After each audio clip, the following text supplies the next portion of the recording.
Domestic violence, the state of California and the legislature has chosen to give it the lowest burden possible while constantly expanding the definition of what domestic violence is. Well, you mentioned he said, she said, and this is a lot of times when we have these initial conversations with our clients, that it'll really truly be a he said, she said case.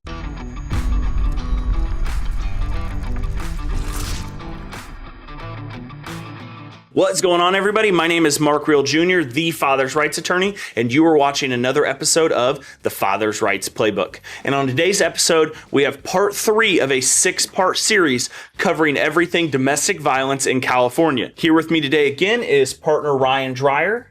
How are we doing today, Ryan? I'm great. Thanks for having me, Mark. Awesome. And so on our first episode, we covered what is a TRO and the importance of TROs and really what to do when you're served with a TRO. Last week, we covered what constitutes domestic violence in the state of California. And really, we said just about everything. On today's episode, we're going to cover something that is really, really important for guys to understand when going through this process. And that is burden of proof. So the short burden of proof, very legal term, but it is the standard which the evidence must prove something did or did not occur. And a lot of times we look back at TV shows and it'll be criminal and it's beyond reasonable doubt. And the one juror can keep a verdict from being a guilty verdict. In family court, it unfortunately is very, very different. Number one is you don't have that jury. And number two is the burden of proof, which is preponderance of the evidence. Ryan, what does preponderance of the evidence mean?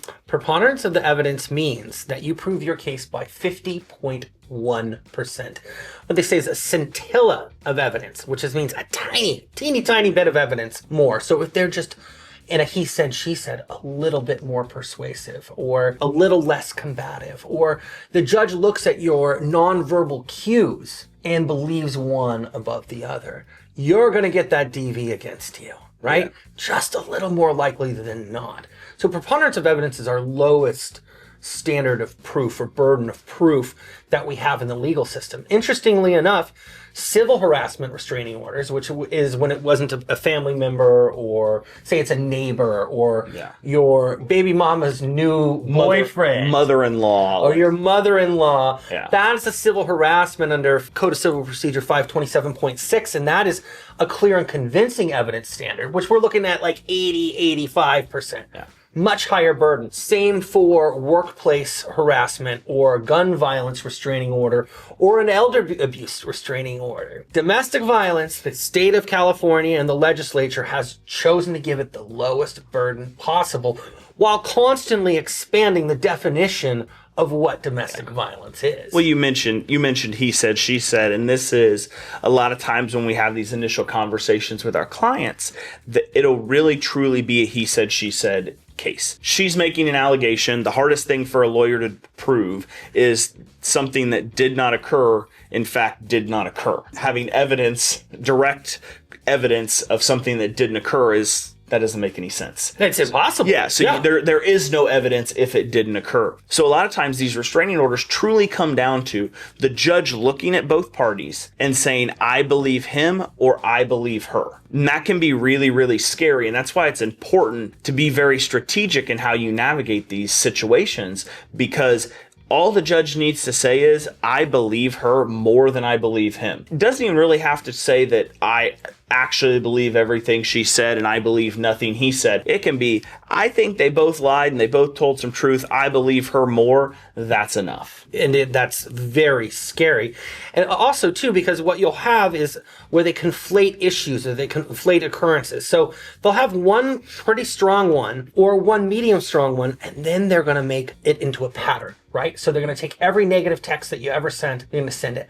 And then a lot of times, I've seen it a lot lately, they're going to throw in a rape allegation or a sexual assault allegation. There, we have to go back to, all right, did you have, and then we'll get into this in later podcasts, but did they call the police? Did they go to the hospital? Did they tell anybody else at the time? Things like that. But it really can come down to which person does the judge believe more. Yeah. And unfortunately, the moving party, the party that filed it, they know what the game they were playing when they filed it, and they're trying to push it over that 50.1. Correct. They're trying to push it over that, and it's just a very, very low burden. So it's truly something that men need to understand when going through this process, that there doesn't have to be physical evidence. They don't have to prove every allegation with physical evidence or text messages or anything. It can be their own word, and if the judge believes her more than they believe you, in a lot of instances, I think the judge kind of believes her, sort of.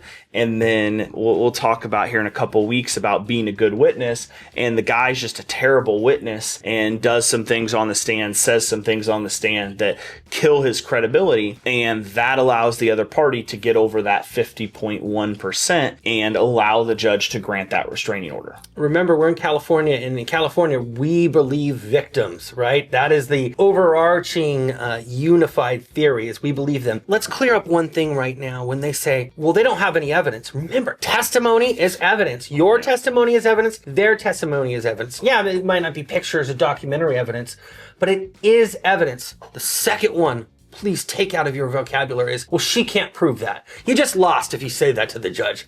Well, Your Honor, she can't prove that. Yeah. Don't do that. Don't do that. And this is where we're going to get into nonverbal cues and other ways of that in which we behave while we're testifying. That a lot of times, if there's lie and a lie or a truth and a truth, the judge is going to look at their facial expressions, whether they're kicking their leg, are they nervous, are they fidgeting, are they not answering direct questions. All of these will take on a preponderance evidence standard equal statements and put one above the other. Yeah. Definitely. Well, Ryan, thank you so much to our listeners and viewers. I hope you found this informative and this very, very important topic when it comes to domestic violence restraining orders. If you haven't already, episodes 1 and 2 of the Domestic Violence Restraining Order series are already out. 4 through 6 will be coming out over the next few weeks. Hope you found this informative, maybe a little bit entertaining. My name is Mark Reel Jr., the Father's Rights Attorney, and you're listening to the Father's Rights Playbook.